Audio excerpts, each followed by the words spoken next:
Hello, everyone. Hello, hello, hello. And we are live and we are with the leaders of the future. That's a special show today. And we have Neo and Hadar and Sanjana and Sahil. That's how I say it, correct? You got it perfect. Excellentos.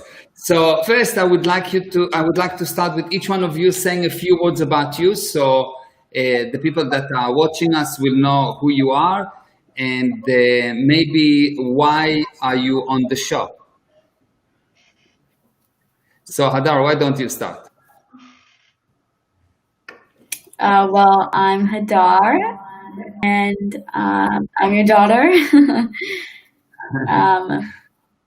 I graduated from the Delphian School, and now I'm here in South Africa, and I'm working for you. Yeah. Working with you. Creating miracles, helping people. Yeah. Thank you. Okay, Neo. Hello, I'm Neo.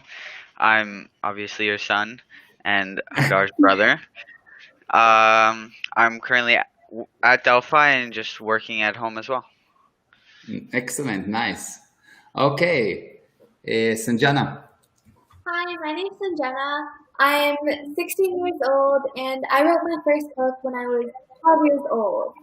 And I was very happy about that, and because of that, I got to meet so many amazing people, including you, Mayor, amazing your kids I'm meeting for the first time. I'm so excited to be here. And this is my brother, Sahil. Hi, Sahil, how are you? How old are you? I'm 10 years old. Ooh, wow. And tell us about you, what you're doing. So I love school, and this year I'm in grade 5. Yeah. And today I'm excited to be here and meet every one of you and just ask you questions and get to know more. Wow, beautiful, beautiful, beautiful. And I see your mom is here on the chat. Swapna, hello. And some other people on the chat that's saying hello. Everyone is very happy to see you and excited about this show. So Hadar, why don't you start with the first question? Okay, so this show is about the leaders of the future, right? Yeah. So what exactly is a leader? What qualifies someone to be a leader? Okay, that's a good question. And I think it is something that people have lots of confusion around because they think that leader is someone that is at a position of power or someone that has been elected or something like that. But actually, leaders are actually those people that can get other people to bring results. A leader is someone that can get other people to bring results, and good leaders are specialized in bringing pro-survival results, and bad leaders specialize in bringing counter-survival results, but they're still leaders. So leaders is only your ability to bring results. And it applies to a group. It applies to your friends. It applies to getting your body to bring results. Making sure that your body brings the expected results. And it applies even to make sure that your seniors, like your parents or your managers or anyone around you actually bring results. So when you are a leader, you bring results from people below you, from yourself and people above you. And if you cannot do all those, you're not a leader. If you can bring the result only from some people, but not from all, you're not a leader. So a leader is someone that can bring result. Now, the less force the leader uses, the better a leader is. The more force you use, the less of a leader you are. And if you use a lot of force, eventually you will not be a leader. Because a leader is someone that can bring result or get people to bring result. And people will bring result under duress only for short periods of time. As we know, every slave society eventually rebelled and went against those people that pushed them. So the more force you use, the less of a leader you are. Wow. I like Yep. that. Thank you. Thank you. Good question. I like the Thank question. you. Okay, Sanjana, why don't you ask me? I want to know more about you, Mir, and I want to know about your legacy. So if you could tell the world one thing that was in your head. I cannot hear you. Can you get closer to the microphone? Yeah. If there was one thing you could tell the world, what would it be? One thing that I would to tell the world. Okay, so if someone will give me something that I want the world to know, is that regardless of the situation, just know that something can be done about it. The moment that you know that something can be done about it, you have a stable point, that this stable point handle all the confusion. For the moment that you realize that something can be done about the situation, your life will improve. So for example, when we take the corona created a total insanity around the globe, because the assumption was nothing could be done about it.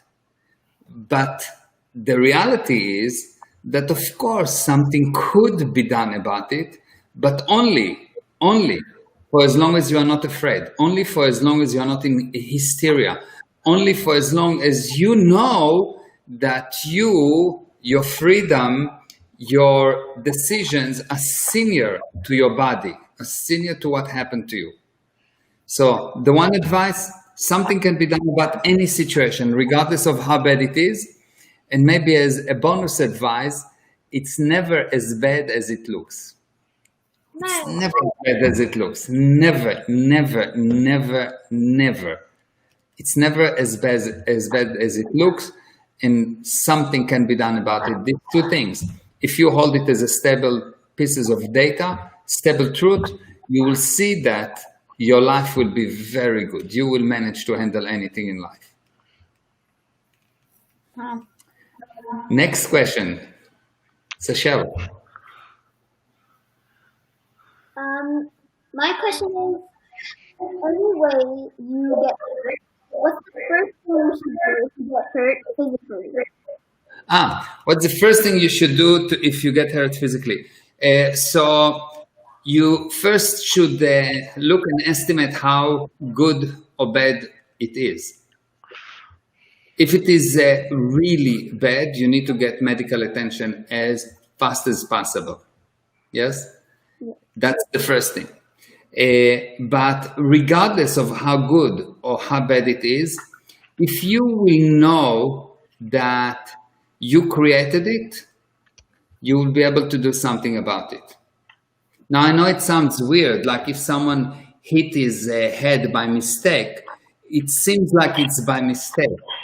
But if you will look carefully, you will see that anything that happened to you, in a weird way, it somehow helps you. And the moment that you will realize how you created it, you will be able to improve the situation, not a second before. So there's two parts to you getting hurt physically. Number one, get medical attention, of course. That's the first thing that you need to do. But immediately after you get medical attention, or while you're getting medical attention, figure out how you created it for yourself. How does it help you? And you'll see that realization, if you will actually be able to take responsibility and see how you created it, you will be able to change the condition or to improve it greatly. Make sense? Yeah. Excellent. Thank you. Niole, your question. My question is, how does education help make people become leaders? So I think that most education today actually do not help. It actually destroys. Very seldom you find good education, like in Delphi, for example. that actually cater to making leaders. So what do I mean making leaders? When you learn, you need to learn in the direction, or what's the problem of learning? The problem of learning is that when I'm going to teach you, I'm going to tell you, look, you don't know. And that reduces your self-determinism. And when I reduce your self-determinism, regardless of how much data I give you, you will not use it. So it's become actually useless. So the only way to educate someone is to educate him from the viewpoint that he knows, and you help him to find what's true for him, and he should learn only in the direction of increasing his self-determinism. Your self-determinism as a person, especially for kids and teenagers, is so important that anything that hurts your self-determinism is your enemy. Okay. Regardless who is the person, if that person reduces your self-determinism, that person, you need to know, is your enemy, and so ignore them, totally ignore them, be polite to them, and they're adult probably, and so be nice to them and understand that they want to help you from their viewpoint with the limited knowledge that they have. But what they do usually is actually trying to put you in the position where they are. They don't want you to, unknowingly, unintentionally, they will limit you to where you are. You need to make sure that you learn from a totally causative viewpoint when you know that you know, and when you know that the process of learning is not just adding data, but actually deleting fake realities. So you learn with the purpose of realizing something. Not because someone told you, not because the teacher said or the book said, but because the book or the teacher helped you to realize, I got it, now I know. Not I learned, I know. You don't want to say, oh, I've learned this and I've learned that, and Johnny said that, and Socrates said that. That's nonsense, that's parroting. You want to learn in the direction that you say, I know. And from that moment onward, when you know, you can create new things. So the definition of the word clever is a person that can recognize truth, and that's good. But the definition of the word genius is a person that can invent new truths for other people to follow. And that you can do only once you know. So the direction is to make geniuses, not just to be clever. Clever is, anyone can be clever. What we want, what we want is geniuses to get you to not just recognize truth, but to know to such a degree that you will invent new truth for other people to follow. Now we're talking, that's something that's worth living for. Otherwise, anyone can do that. Yes? Yeah. Good. Adari, next question. Okay, so more on the education system. We have a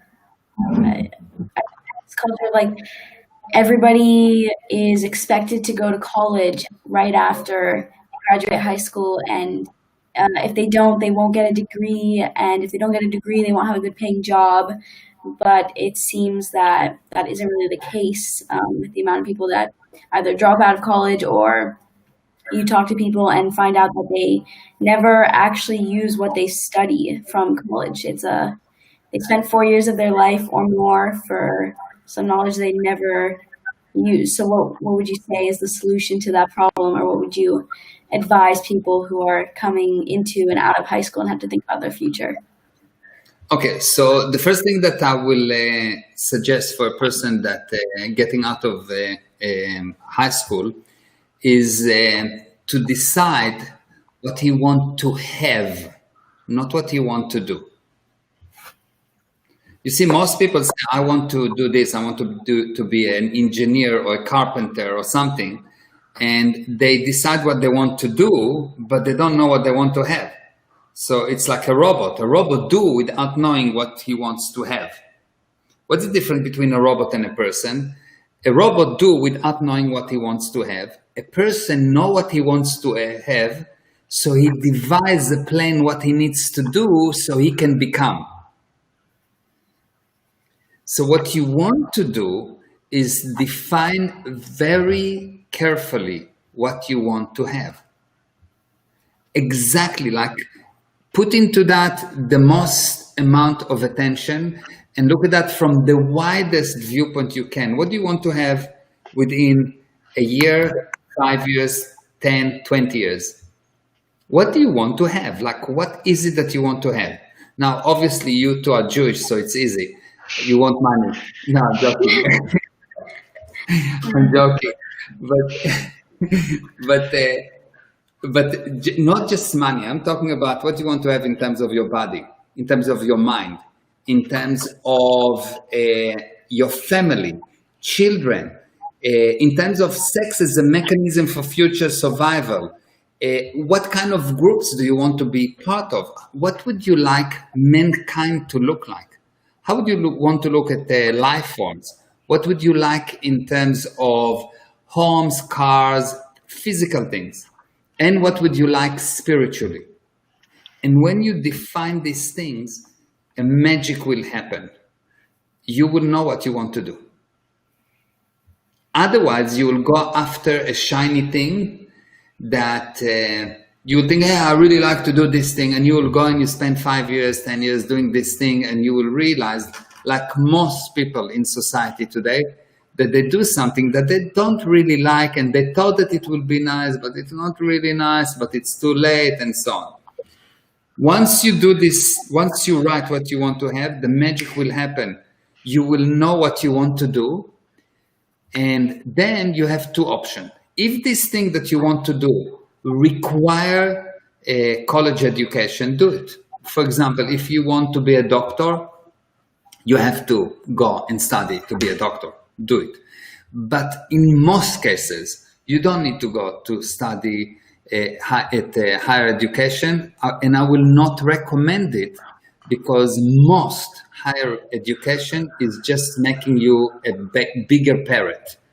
You hear something, you repeat it, you get a result in the test, and in reality, you don't really learn much. You actually become less able, not more able. So I will suggest that my viewpoint is don't go to college unless if what you want to have requires that you will do something that by law requires that you will learn something. Then go for it. But if you want to do business, if you want to do most things that people want to do, don't go to college.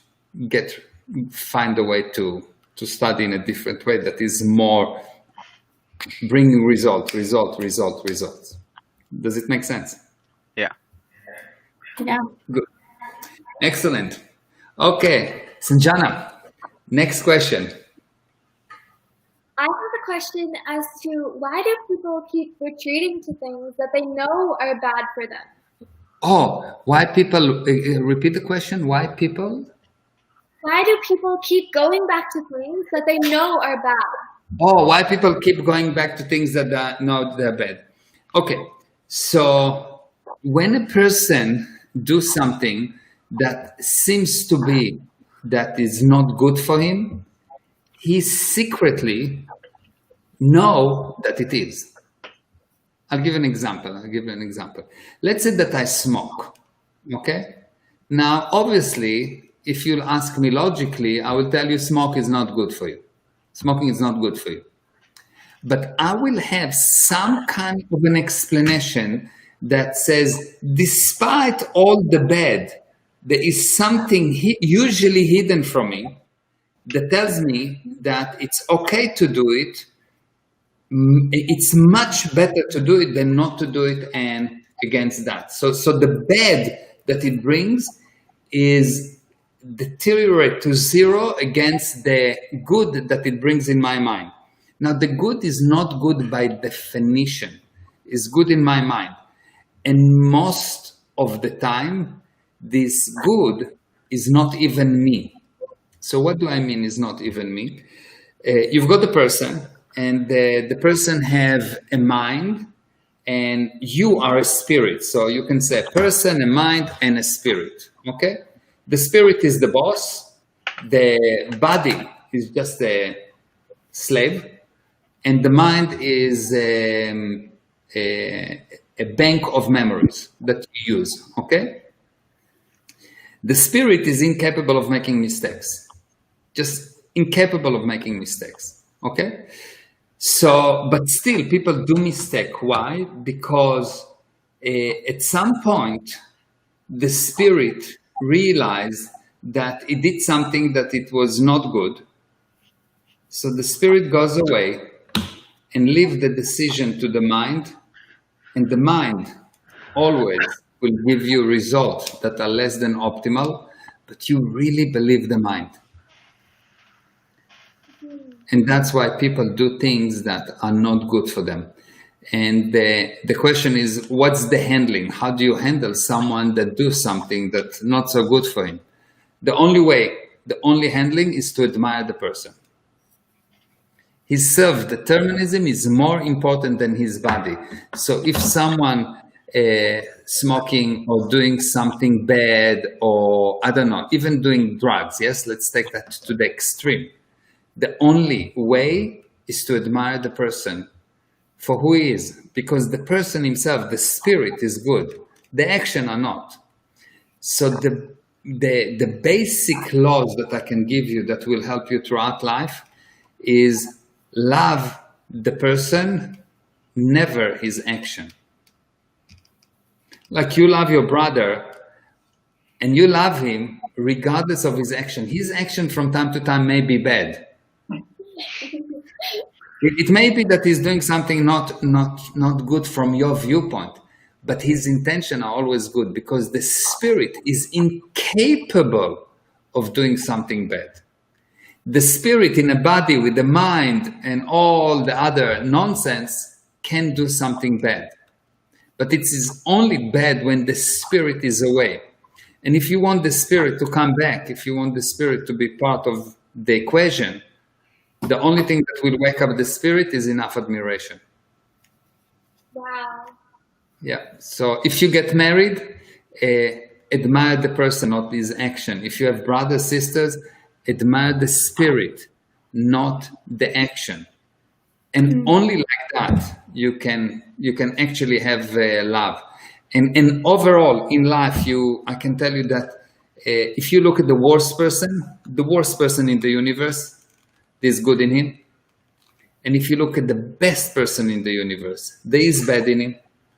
So the only way for us to handle life is to love the person and ignore as much as possible the actions. Things will become beautiful. Okay? Nice. Yeah. Thank you. Good. Next question. Sahil. So let's say I'm in a bad mood and I want to be in a better mood. What's the first main thing I should do to get in a better mood?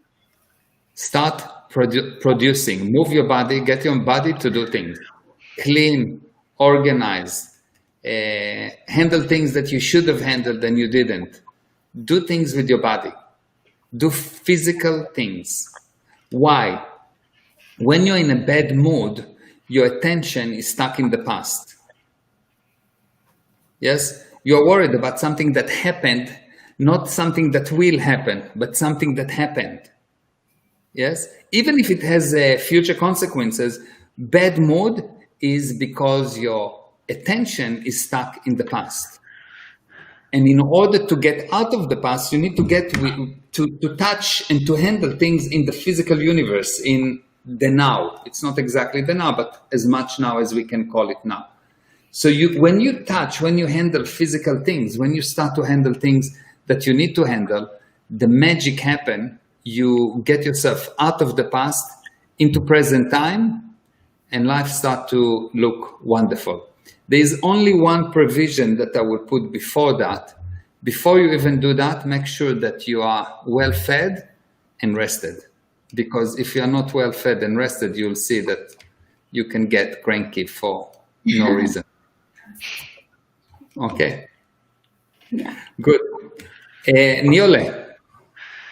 My next question is, what do you think should be taught in college to better suit leaders and to make it so it's not such a waste of time? Okay, good. So the first thing that if I would be handling college, what I will do, I will make sure that the people that coming to college have all the basic 100% understood. That's the first thing. I would check that the basic understood. I would check a person and will test him not a theoretical test, but application test to get 100%. Okay. So, for example, I will get a student to be tested on all kind of practical problems that require calculus, that require geography, that require physics, that requires this knowledge. So that they can actually solve some real life problem or create new things with that knowledge. And before they get that basic 100% in, before they pass 100 by 100%, I will not get them to start studying college. Okay. So that will be number one. Number two, I will make sure that, let's say someone wants to become a lawyer, I will get him to study to become a lawyer, but I will make sure that he will graduate only when he actually became a lawyer and won X cases or brought result in the real life. Like actually got result. Not have theoretical knowledge and then have another 10 years of gaining practical knowledge, which he may or may not gain it ever. So I will not qualify a driver if I don't see that he can drive, and I will not qualify a lawyer if I cannot see that he can win cases or do whatever he needs to do as a lawyer. It depends on which area he is. And I will not get a doctor to be a doctor before I will see that he can save X number of lives.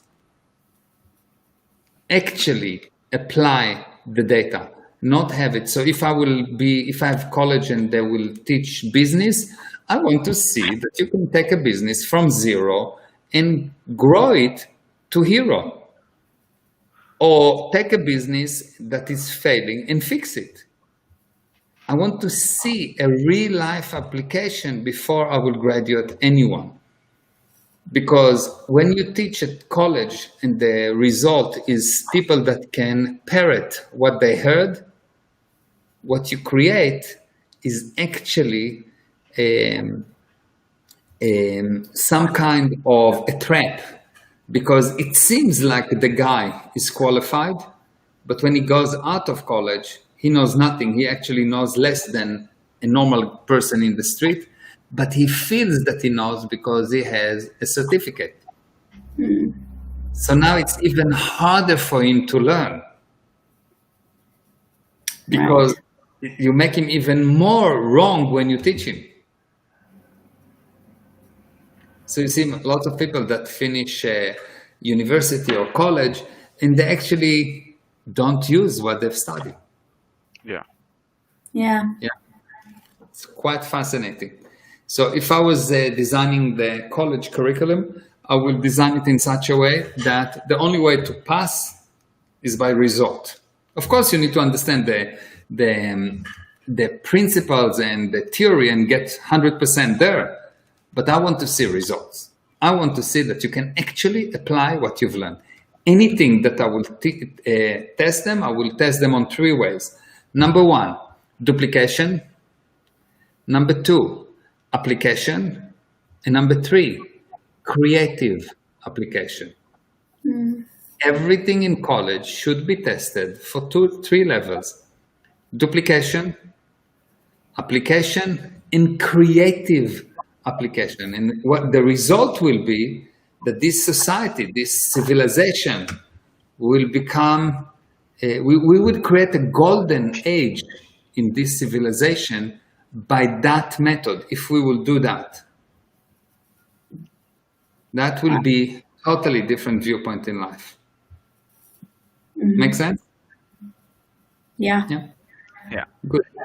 Adali, your question. Okay. My question is, you mentioned earlier about drugs and like when people are on drugs, how to handle them is to just flood them with admiration. So what is it that makes drugs so bad? Like what really happens? Because I think there's like a lot of young people who only see their friends doing it and it's like, oh, it seems like fun, but why are they not good? Like what makes them bad? Okay, so as we spoke earlier, the most important thing for a person is his self-determinism. Yes? Yeah. When you take drugs, you're giving away your self-determinism.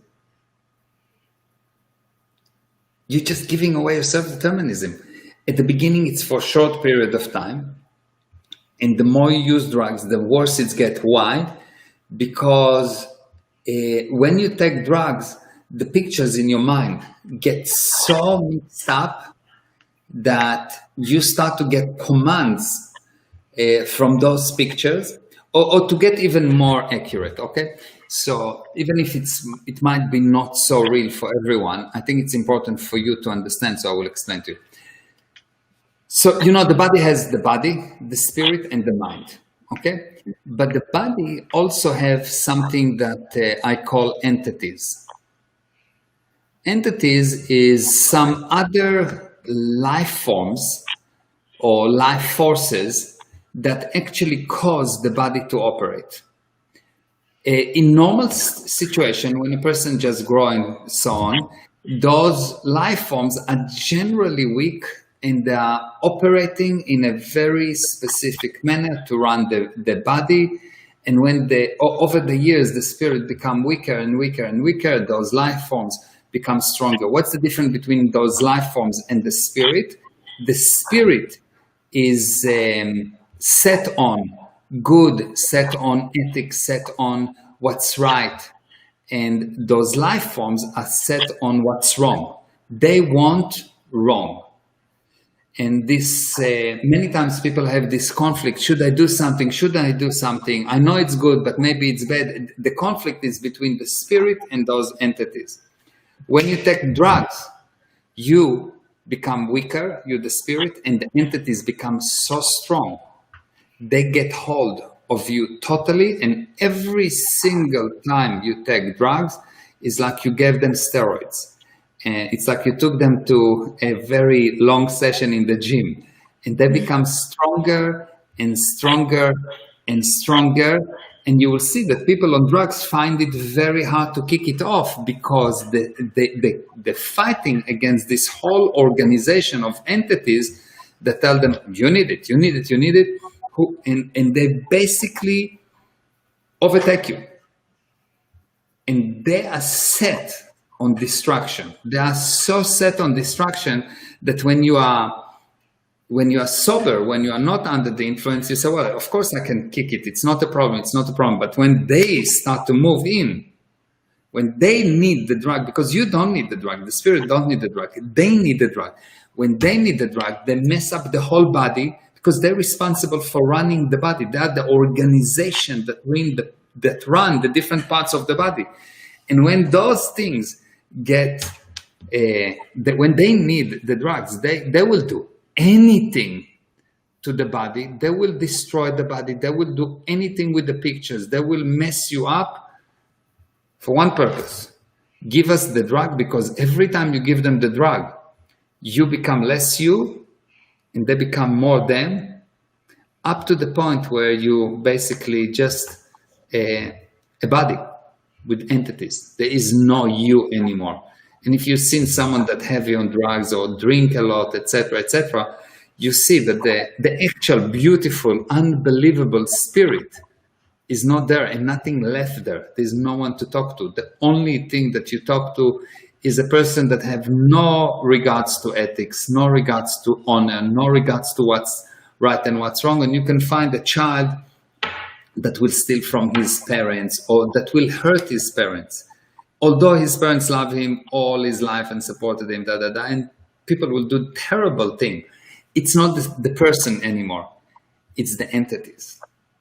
That's why drugs are so deadly. Not because the damage to the body. I don't care if someone does something that damages his body. It's only a machine. It's nothing.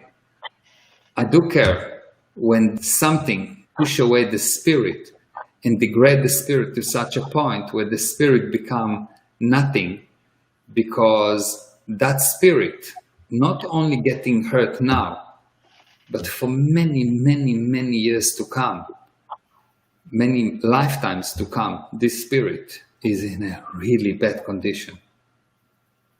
So drugs is a big no-no, but yet if someone decides to take drug, admire him, because only admiration will bring back the spirit.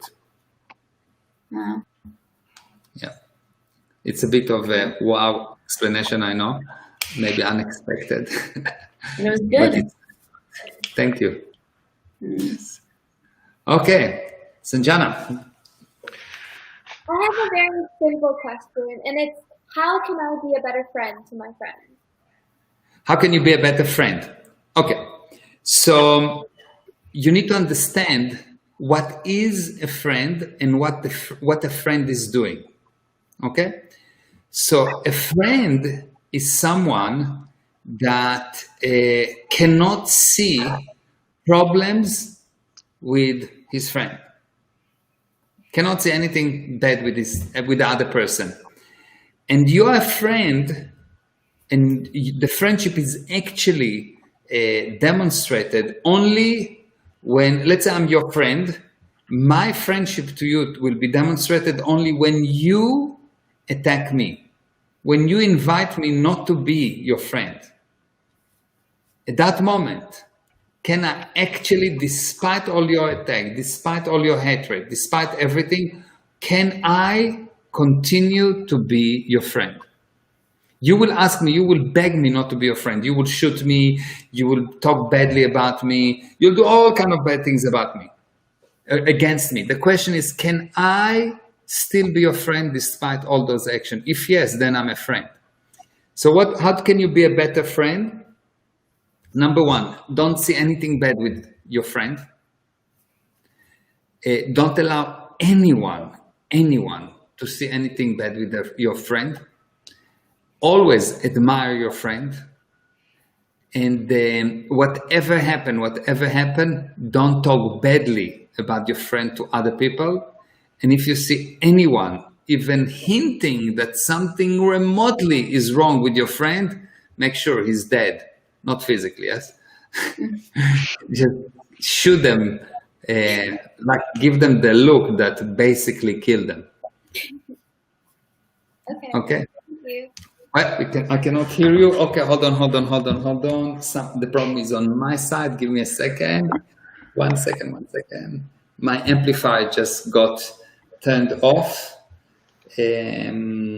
And it is coming on within another 3, 2, 1. It's on. Thank you. You're very welcome. Thank you. Sashil, your turn. So right now we're learning and we're teaching. So would you say teaching is more important, or would you say learning is more important? Teaching or? Learning. Or learning. Okay. So teaching generally will be more important, because teaching you teach many people, and learning you learn as a person. So the greatest good will be teaching. So if I'm teaching at least one person, which means it's one-on-one. So teaching and learning is base. Let's say they're the same. It's not the same. But when I teach someone, usually I teach many people, and it's implied that you teach many people, so it's more important. What else? Why teaching is more important? Because if you are on Earth, you have fake realities. Fake reality is a piece of data that you are 100% sure is right, but when you use it, it doesn't bring the expected result. Most people need a teacher in order to assist them to remove the fake realities. And that's why teaching is more important than learning, but only if the teaching is in the direction of making you self-determined, actually proving you that you don't need to learn, proving you that you know. The only purpose of teaching should be proving the student that he actually knows. The only purpose of teaching should be proving to the student that he actually knows. And it sounds weird, but you will see that there is a level that a person at the beginning would want to get knowledge. But knowledge, there is just so much knowledge that you have, but the possibility of what you could know is endless. So there is so much knowledge that you can have about this planet and blah, blah, blah. But the possibility about this whole universe is so huge, so much bigger than Earth or much bigger than what we know as knowledge, that the possibility of knowing is order of magnitude bigger than knowledge. And the problem with knowledge is once you get knowledge, you stop knowing. So you need to use knowledge in the direction of knowing, not in the direction of collecting data. Or in other words, you need to learn in the direction of making you the source of everything that you know.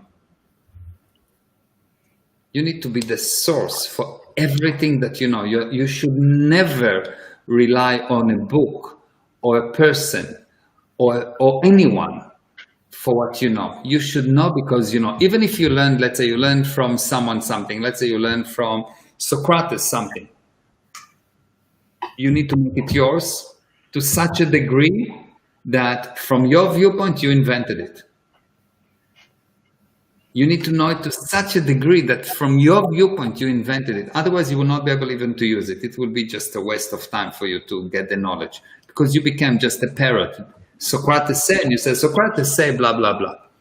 Every person that you see that says, Socrates say, or Johnny say, or the Bible say, or something says, and that's what they do all day long, they basically not themselves, and they may be very good parrots, but they cannot apply anything. And if you check their life, you'll see that their life is not doing so well. Make sense? Yeah. Good. Niole, you're welcome. Niole, last question before we end it. My question is, what job do you think people should choose in accordance to what you think, what they think they will enjoy and being a leader? Yeah, I think people should choose a job, as I said earlier, based on what they want to have, not based on what they want to do. Okay, You see, yeah, I get that, but I'm saying, like, let's say a guy wants like a bunch of money, right? And he knows that he will enjoy something more, but make less money. So what do you think he should do in that based on case? what you want to have. What does he want to have? Money. If you want to have money, then wonderful. So let's take an example of a guy that want to have money, but he will enjoy drinking. Okay? Okay. So you say, no, I want to go now and drink. And he will drink. The damage from the drinking, not because of the physical damage from the drinking, the damage is that he actually went against his purpose. Why? Because what does it mean, purpose? Purpose is what you do in order to get what you want to have. But if you go in and you drink because that's bring you fun, what you say is, look, fun is something that someone give me, is not something that I give things. And when things started to give you joy and not you put joy into things, you become just a slave. So in anything in life, if you want to know, should I do it or not? The question is, do I put the joy into it or does it give me the joy? Okay. If it gives me the joy, while it might be fun it will destroy me eventually. Yeah. Anything in life, do I put the joy into it, or does it give me joy? If it gives me joy, it's usually going, or it's not, it's always eventually going to destroy me. So the question is, do I put the joy into things, or do I expect things to give me joy? That will be the answer. Okay, so before we finish, I just want to say hi to everyone. I see Steve Badzik is here, and look what he says. And he says, these kids are so special. And I agree with him. This is so powerful. All kids need to hear this. And we've got a Facebook user that give us a lot of hearts. And Nomi say, wow, she loves it and great. And Margaret says, this is so brilliant, so needed. And we've got Amit that says, thank you, Bonnie, probably. And Sophie, Hadar, I have curly hair just like you. Yes, she does. Yes. And she's beautiful like you. Replying to Amit, your kids are amazing. Yes, and Margaret here, and Nomi, and Eva say, I agree. Same for university. And we have lots of comments. Lots of comments. This is the best, the most amazing children, except mine, on this earth. So beautiful, Margaret, you are right. Amazing advice. And we have more and more people. Correct, sir. And Amit again, and Carmela. Hello, beautiful people. And Aaron is here. We have a lot of comments, and it's going on and on. And Pedro, and Madhu, and lots, and lots of people. And of course, Swapna is here. A lot of people, everyone really loved this show. Everyone love you, kids. Yes, everyone loves you, and I think you helped a lot of people, and you should be very happy. What I want to suggest to everyone, if you want to learn more about relationship, if you want to learn more about family, if you want to learn more about parenting, go to meirezra.com/family. You can find there free recordings of webinars that will change your viewpoint on relationship, on life, on family, on children, and basically every aspect of life, on life. And Hadar did a lot of the work on that landing page, so or in that website generally. So you will see Hadar's work. And that's all for today. Thank you for joining me. Thank you everyone for joining me. Thank you. I love you. Love you. And I will see you on next Wednesday. Bye-bye, everyone. Thank you. Bye-bye. Bye.